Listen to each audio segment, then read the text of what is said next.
Que faire quand le poème ne me frappe plus, ne m'écorche plus, ne me tient plus, mais qu'il a toute sa vie devant? Vivarium, ça parle des petites filles, puis d'un sentiment de sororité qu'elles ont entre elles. Je pense que c'est une sorte de lutte.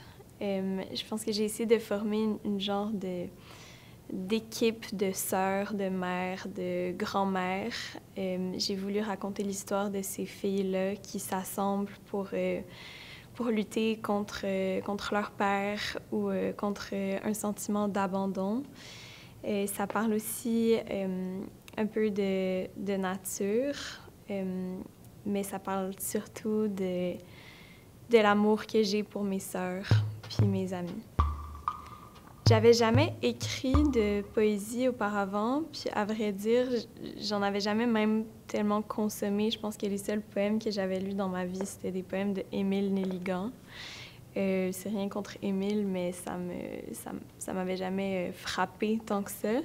Puis c'est dans un cours de poésie à McGill que j'ai commencé à écrire des poèmes, vraiment par hasard. Puis il s'est vraiment passé quelque chose quand j'ai découvert l'outil poétique. C'était pas un projet de recueil au départ, mais j'ai commencé à écrire des poèmes pour ce cours-là.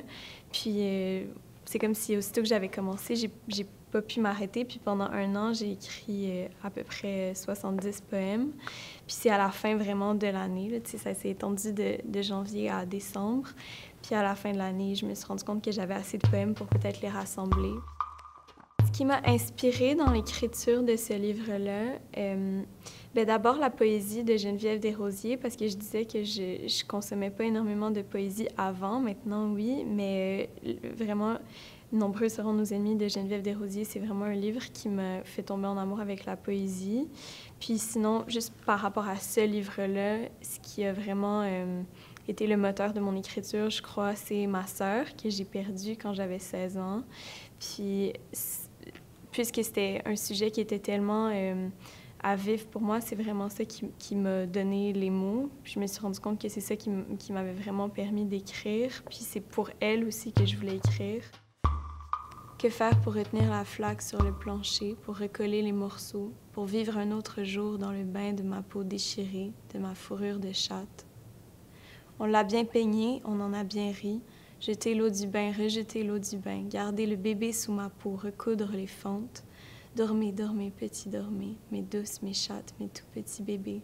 Dormez en paix, je suis une fleur. Pour vous seulement, je veille encore, puisque demain vient très très vite. Oui, mes petits, vous verrez.